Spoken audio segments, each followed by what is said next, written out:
Vamos a encender sus Biblias o abrir sus Biblias. Vamos a ir al tiempo de la reflexión bíblica y les voy a invitar a que ahí en sus Biblias puedan buscar Segunda de Reyes, capítulo 5. Segunda de Reyes, capítulo 5.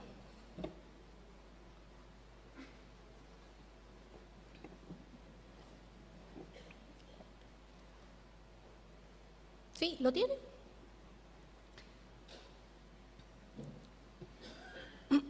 Dice: Naamán, general del ejército del rey de Siria, era varón grande delante de su señor, y lo tenía en alta estima, porque por medio de él había dado Jehová salvación a Siria.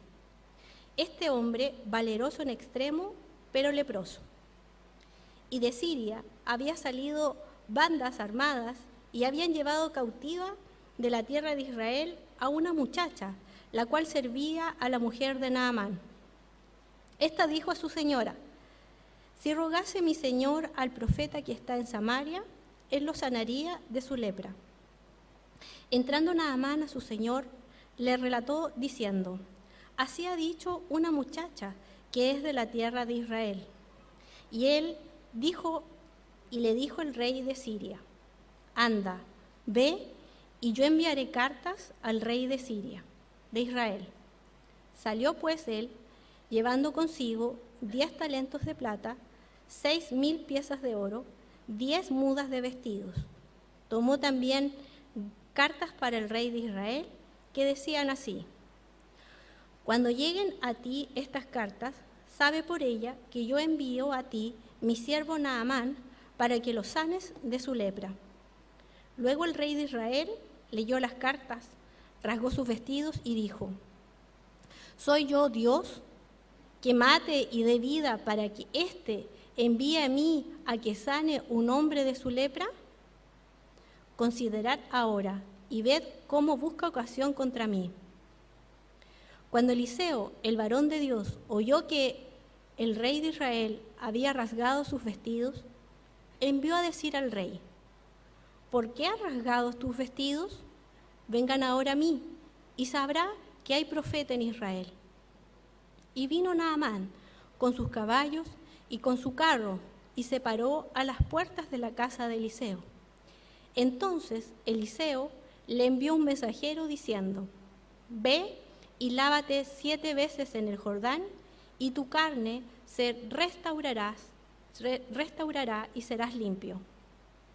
Y Naamán se fue enojado diciendo: he aquí, yo decía para mí, saldrá él luego, y estando en pie, invocará el nombre de Jehová su Dios, alzará su mano y tocará el lugar y sanará la lepra. Abana y Farfar, ríos de Damasco, ¿no son mejores que todas las aguas de Israel? Si me lavare en ellos, ¿no seré también limpio? Y se volvió y se fue enojado. Oremos al Señor. Padre, te damos muchas gracias por la oportunidad que tú nos das de poder reflexionar en torno a tu palabra. Gracias porque ella es viva, porque ella es eficaz y porque tu palabra, Señor, nos enseña, nos ayuda a conocerte un poco más, nos ayuda a descubrir ese misterio que eres tú, Dios. Gracias porque tú eres el Rey, porque eres el soberano de nuestra vida. Señor, dirige este tiempo de reflexión, que tu Espíritu Santo nos guíe, que tu Espíritu Santo esté en nuestra mente y en nuestro corazón. Señor, derriba todo argumento, toda altivez de espíritu, Señor, que sea contraria a ti, y que pueda esta palabra, Señor, a través, Señor, tuya, Señor, que tú tengas misericordia y nos ayudes a cambiar nuestra manera de pensar, nuestra manera de actuar.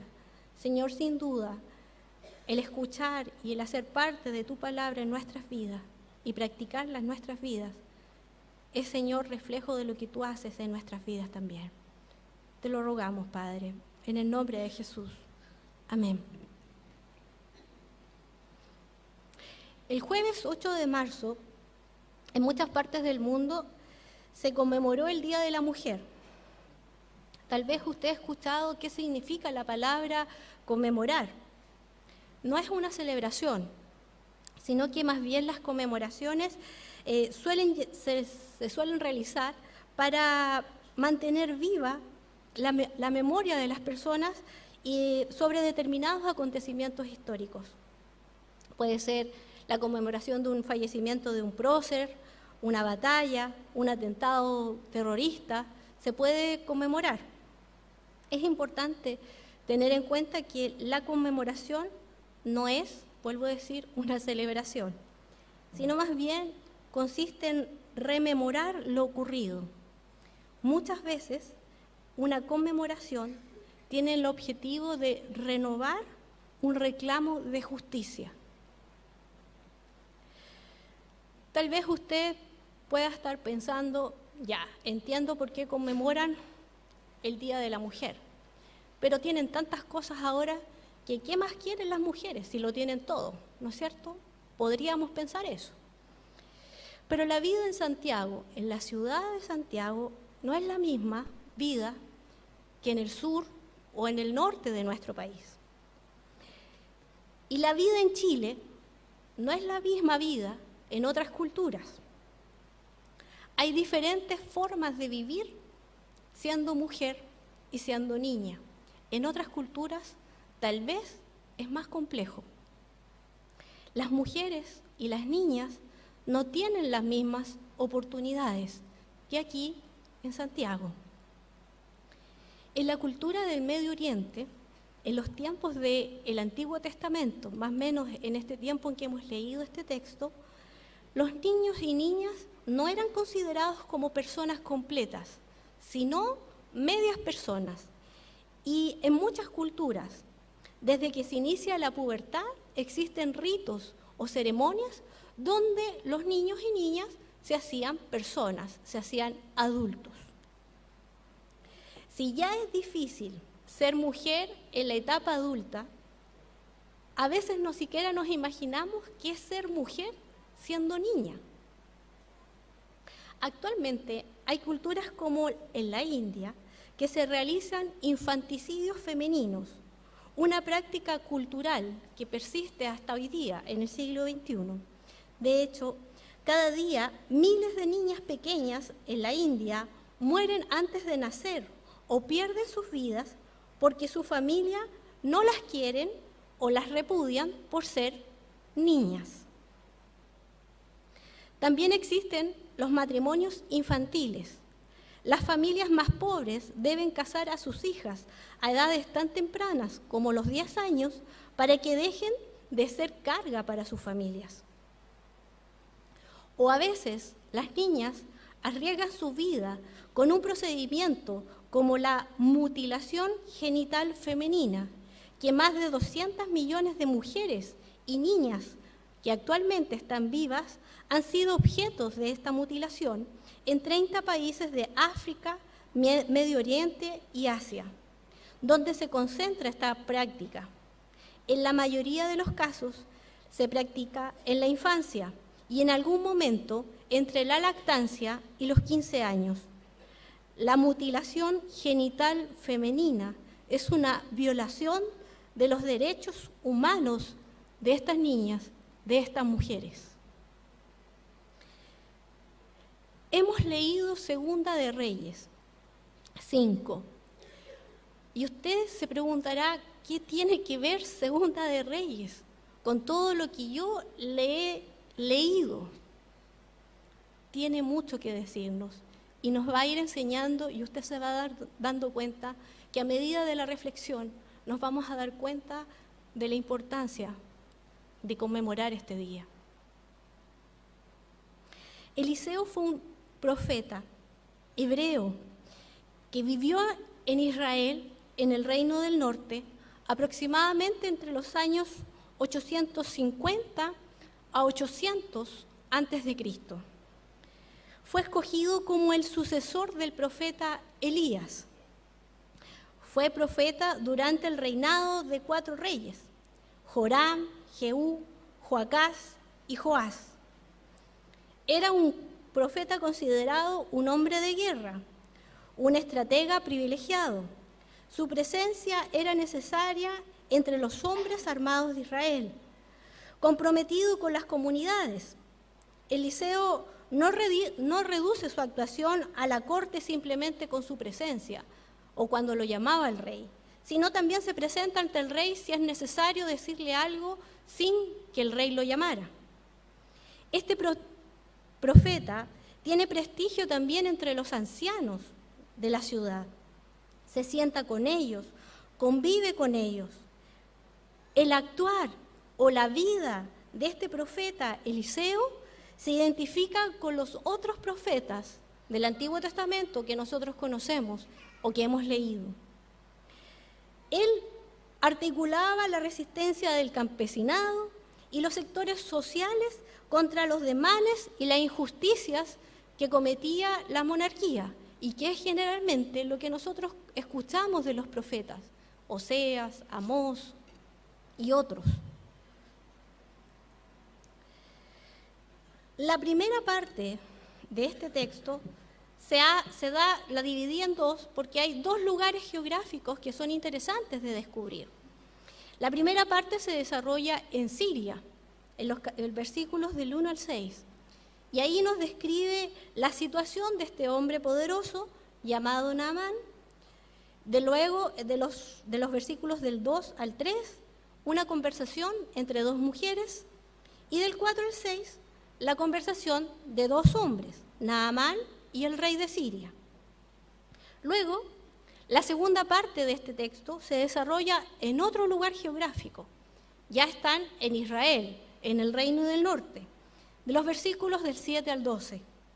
El rey de Israel reacciona muy mal ante la carta del rey de Siria. La reacción que ahí podemos leer es queda perplejo, ¿cómo yo voy a hacer algo si yo no sé nada? Eliseo, en cambio, su reacción al escuchar la carta del rey de Siria, él no le tiene miedo, no tiene miedo al rey de Siria, ni tampoco le tiene miedo a Naamán. Le dice, atendamos a la solicitud del rey. Es más, Eliseo le propone a Naamán cómo debe curar su lepra, y no él personalmente, sino que el texto dice que es un siervo, un esclavo de Eliseo. Le dice que se sumerja 7 veces en el río Jordán. Con esta directriz de cómo debe sanar su enfermedad, la reacción de Naamán es de enojo. O sea, hay otros ríos mejores en Siria, ni siquiera viene, no hace nada y me dice que haga esto absurdo. Me voy. Cómo actúa y reacciona como un general del ejército muy poderoso. La historia de Naamán refleja el pensamiento de la época. Los actores principales de la narración son nombrados, tienen nombre, pero el nombre de las actrices ha sido olvidado. La descripción que se realiza al inicio del capítulo 5 nos ayuda a saber que Naamán es un hombre muy poderoso en Siria, que es general del ejército, por lo tanto, él tiene poder y autoridad en el pueblo. Pero tiene un problema, está enfermo, es leproso. Las realidades en cuanto a ser leproso en Siria son diferentes a las de Israel. Aquí le permitían estar en la comunidad y estaba dentro de su vida cotidiana. Si hubiera sufrido lepra en Israel, lo hubieran mandado fuera de la ciudad, hubieran tenido que hacer todo un proceso y estaba apartado de la sociedad. Aquí lo vemos de otra forma. Pero lo que me llama la atención, y usted tal vez está pensando, la pastora va a predicar acerca de Naamán. No, me voy a fijar en las dos mujeres que están ahí sin nombre. Estas son las mujeres que me llaman la atención y que nos muestran una realidad en la época. Una mujer era un botín de guerra. Naamán había hecho una batalla y había ganado. Y como botín de guerra, había llevado gente a su casa, entre ellos una esclava. La narración no nos dice nada acerca de esta niña, su nombre, su edad, solo nos dice que era una niña, que era esclava. Yo no sé si usted logra dimensionar lo que significa ser esclavo. Tal vez en el siglo XXI tenemos que volver a recordarnos qué significa ser esclavo, luego de haberlo abolido dentro de nuestras sociedades. La esclavitud es una realidad que ocurrió. Consiste en hacer trabajar a una persona día y noche bajo las condiciones más precarias posibles, sin paga, más que la comida y el cobijo que pueda dar una habitación, con los mínimos recursos disponibles, con todos sus derechos como persona vulnerados. Usted puede pensar y decir, hoy día en nuestra sociedad hay algunas de estas cosas todavía, tal vez como de esclavitud, solapada.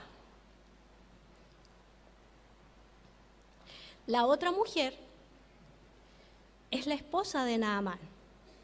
Tampoco tiene nombre, tampoco nos dicen cuántos años tiene. Bueno, es mujer, así que no le van a decir cuántos años tiene, pero ella es poderosa, porque su esposo lo era. Tiene un poco más libertades que la niña hebrea, pero sigue siendo mujer en una realidad y en una sociedad, con limitaciones para los hombres y para las mujeres. Esta conversación entre estas dos mujeres, con distintas realidades, una es esclava que sirve en la casa de la otra, que es poderosa, gatillan la acción y el relato de todo el capítulo 5. Es gracias a la conversación de estas dos mujeres, que no sabemos su nombre, pero que hacen que Naamán vaya al rey de Siria, le pida cartas y Naamán tome todo lo que vimos para ofrecerle a Eliseo y conozca a Eliseo como profeta y vaya a suplir su necesidad de enfermedad.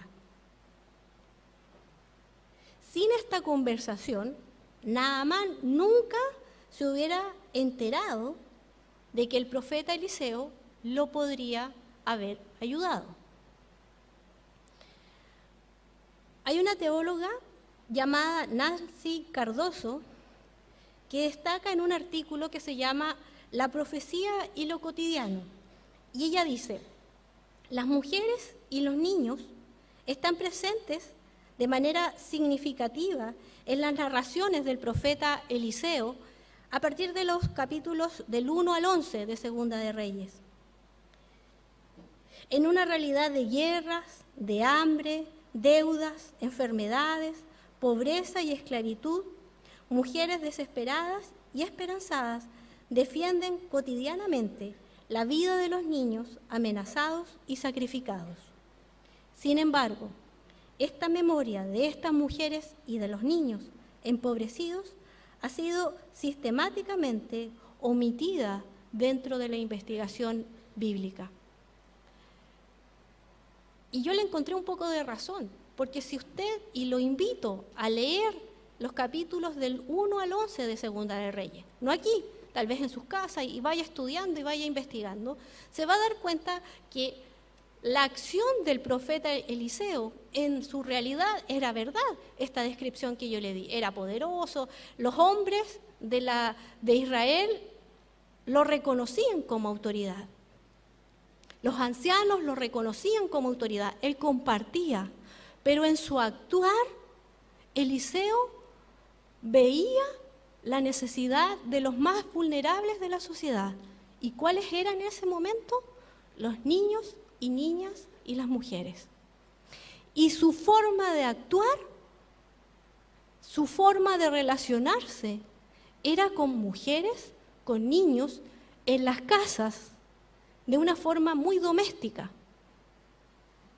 Si necesitaba darle comida a los profetas, Eliseo tomaba una olla, decía cómo hacer la receta, muy femenino, muy de mujer. Si las mujeres necesitaban ayuda, como la viuda, como una mujer sunamita que no tenía un hijo, el profeta iba, actuaba y mostraba a Dios en esa necesidad. Yo lo invito a que usted vaya y lea e investigue. Hay mucho de Eliseo y muchas de las cosas que este profeta realizó, las hizo en beneficio de un área de la sociedad que era vulnerable y que necesitaba. Y la hizo de una forma bastante doméstica, con ollas, con sartenes, con harina, con aceite, cosas que en el contexto en el que estamos y en la sociedad en la que estamos de Israel, era propio de mujeres. Pero tal vez la crítica que hace esta teóloga es que por desarrollar esta actividad, este profeta también ha sido discriminado desde las investigaciones bíblicas en su actuar, porque son con mujeres, son con niños. Fíjense. Pero dentro de la reflexión y dentro de lo que nos puede decir este profeta, este texto a nosotros hoy día, yo les propongo dos aplicaciones para nuestra vida. La primera es que esta niña hebrea sin nombre nos enseña hoy cómo se vive una fe en la adversidad. Ella reconoce al profeta Eliseo como alguien que habla en nombre de Dios e interpreta la voluntad a los seres humanos. ¿Cuándo había escuchado de Eliseo? No sabemos. Pero viviendo en esclavitud, viviendo con todos sus derechos vulnerados, en adversidad, lejos de su casa, lejos de su familia, lejos de su entorno, de su aldea, de su hogar, de la protección que el hogar le brinda a esta niña, estando en una situación compleja, viviendo en otro lugar, en otra cultura, siendo esclava de una mujer en una casa donde el dueño de casa era un jefe del ejército. Esta niña se atreve y recuerda algo de lo que ella ha aprendido en Israel. Ella reconoce a Eliseo como un profeta de Dios. Fíjense, en la adversidad que yo les decía que ella estaba viviendo, ella nos enseña hoy día cómo es vivir en la adversidad. Es necesaria la fe en Jesús. En las adversidades más profundas que tengamos en nuestra vida, con crisis familiares, con pérdida de familia, con pérdida de trabajo, en las crisis más profundas que vivamos y que sean más adversas de nuestra vida, esta niña nos recuerda lo importante que es tener fe, pero no en cualquier persona, sino que en Dios. Esta niña nos recuerda lo importante que es vivir y mantener nuestra fe en Cristo Jesús.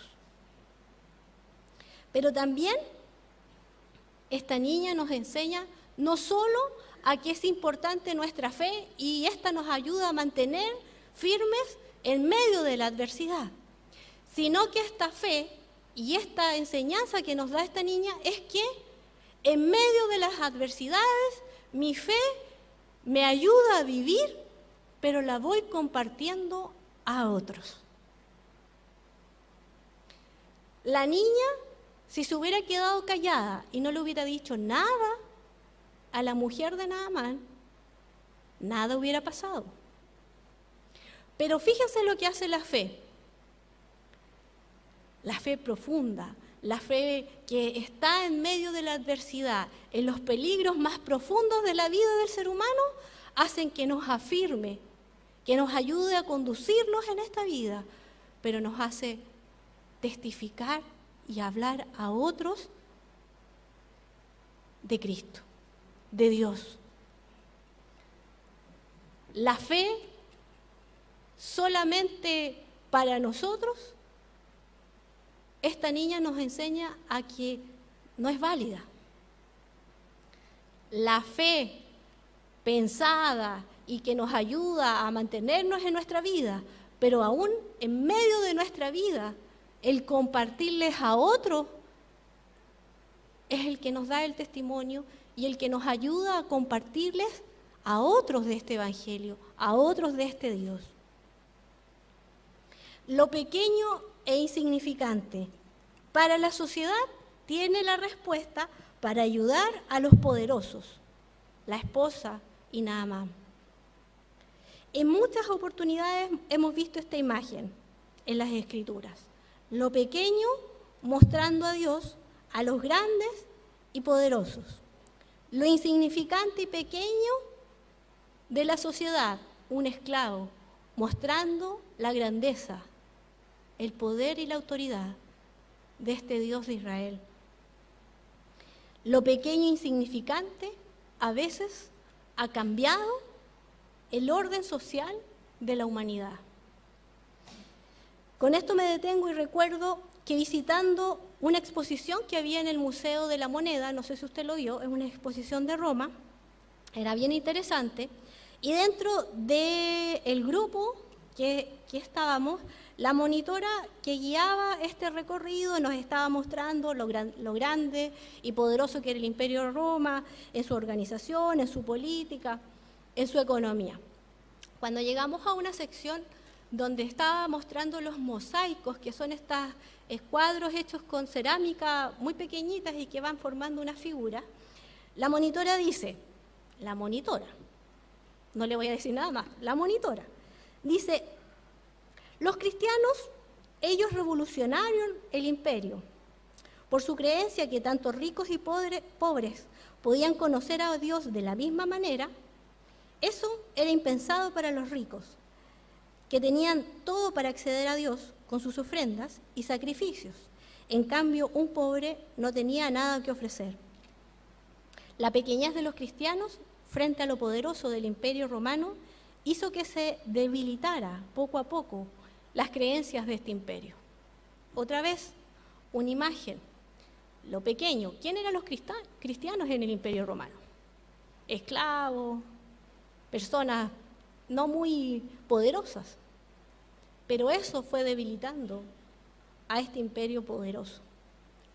Lo pequeño, lo insignificante, mostrando el poder y la autoridad de Dios. Lo segundo que quiero proponerles dentro de nuestra reflexión es que niñas y mujeres como este relato siguen sin nombres y sin sus derechos, como lo vemos en este relato. Siguen sin derechos en el siglo XXI. Son consideradas personas de segunda categoría. Y para esto les voy a leer algunos ejemplos estadísticos.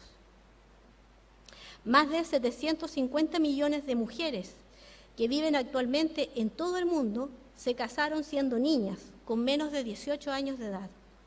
El matrimonio infantil es más común en África Occidental y Central, donde más de cada 4 de cada 10 mujeres se casaron antes de cumplir los 18 años, y alrededor de 1 de cada 7 mujeres estaban casadas o viviendo en pareja antes de los 15 años.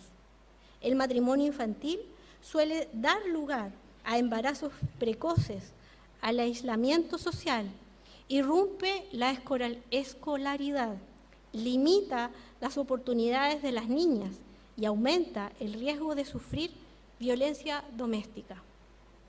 1 de cada 10 mujeres de la Unión Europea declara haber sufrido ciberacoso desde la edad de los 15 años. Lo que incluye esto es haber recibido correos electrónicos o mensajes no deseados, sexualmente explícitos y ofensivos, o bien intentos inapropiados y ofensivos en las redes sociales. El mayor riesgo afecta a las mujeres jóvenes de entre 18 y 29 años de edad. Las desigualdades de género en el uso del tiempo son todavía altas y persistentes en todos los países. Al combinar el trabajo remunerado con el no remunerado, las mujeres de países en desarrollo trabajan más que los hombres, destinando menos tiempo a la educación, el ocio, la participación política y en el cuidado propio. Pese a que algunas mejoras se han logrado durante los últimos 50 años, prácticamente en todos los países los hombres destinan más tiempo al ocio, mientras que las mujeres dedican más tiempo a realizar tareas domésticas no remuneradas. 1 de 4 hogares del total de familias de personas refugiadas en Egipto, Líbano, Irak y Jordania están encabezados por mujeres. En Malí, más de la mitad de las familias desplazadas están encabezadas por mujeres. Me niego a creer que esta sea la realidad y el ideal de Dios.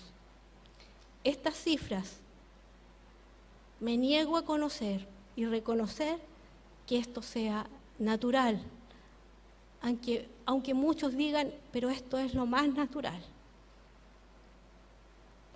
Me niego a que esta sea la realidad de nuestra sociedad. Esta clase de injusticias no puede ser aceptada ni por hombres ni por mujeres que siguen a Cristo.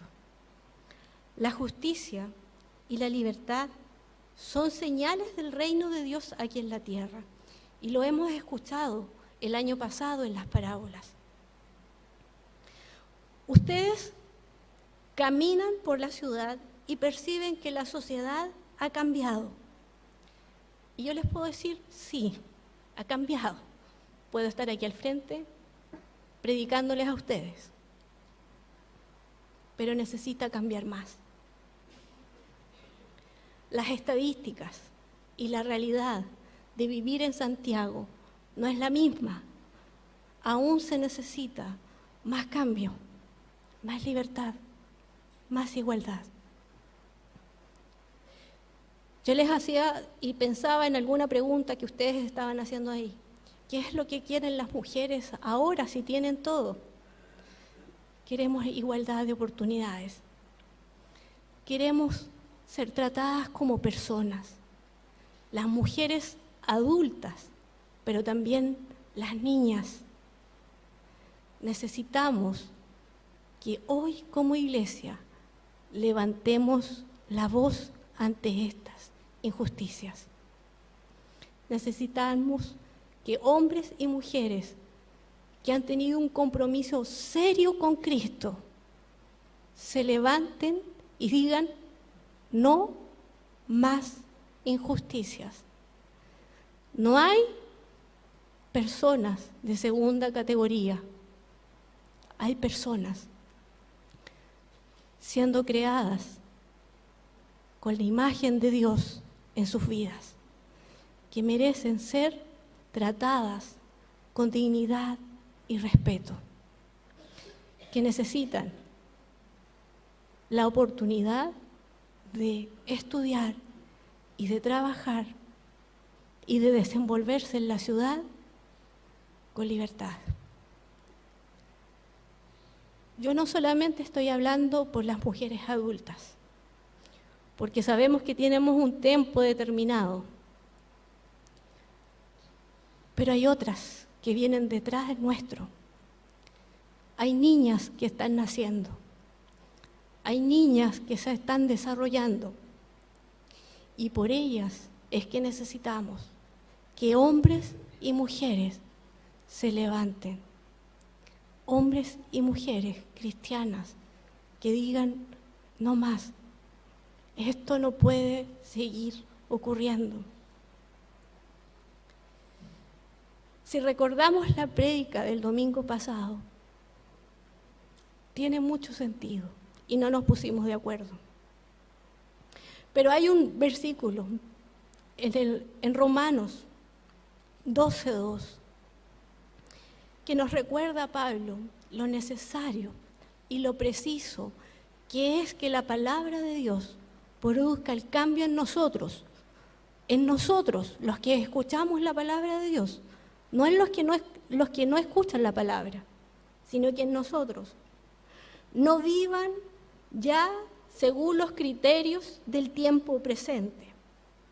Al contrario, cambien su manera de pensar para que así cambie su manera de vivir y lleguen a conocer la voluntad de Dios, es decir, lo que es bueno, lo que es grato, lo que es perfecto. Ser cristiano, tal vez en esta sociedad, sigue siendo insignificante, sigue siendo pequeño, pero podemos enseñarle a los poderosos, podemos enseñarle a las personas que no saben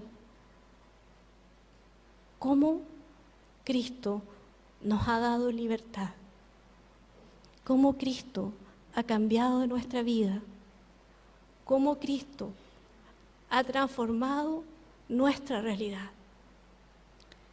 Lo digo como mujer, porque no soy hombre. Ha cambiado nuestra realidad como mujeres. El ser amada por Dios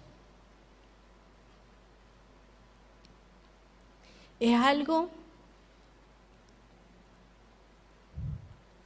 que uno no se imagina. Sin condiciones. El que te ame Dios, el que muera Jesús,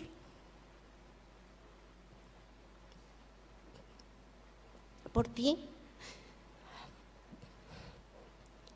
Yo no sé si ustedes, mujeres, hermanas, se conmueven delante de ese Dios. Sin condiciones.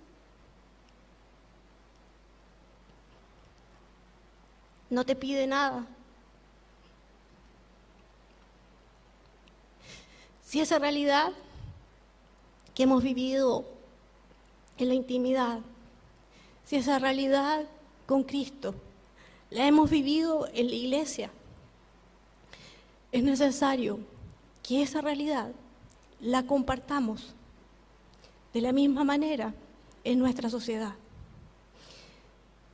Ya no pueden seguir estos abusos, pero no depende de nadie más que de nosotros, los cristianos, para alzar la voz y para decir, ya no queremos más injusticias, ya no queremos más abusos, ya no queremos más esclavitud de niños y niñas en este siglo XXI. El desafío es grande, el desafío es complejo. Lo que nos entrega Segunda de Reyes no es fácil de llevar, pero con Dios de nuestro lado, sí es posible. Vivir en una cultura adversa, siendo mujer, es complejo y debemos orar para que esa realidad cambie, aquí en Chile y en otras culturas.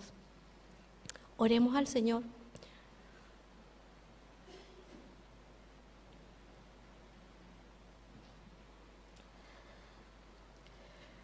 Señor,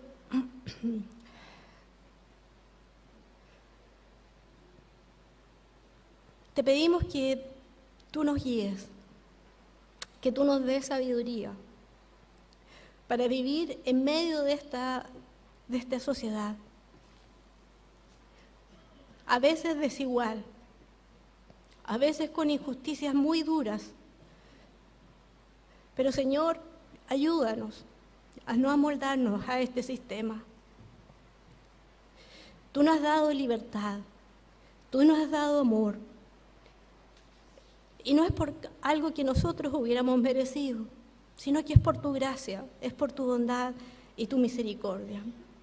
Te damos gracias por hacernos personas dignas delante de tu presencia, por llamar a hombres y mujeres a ser parte de tu reino.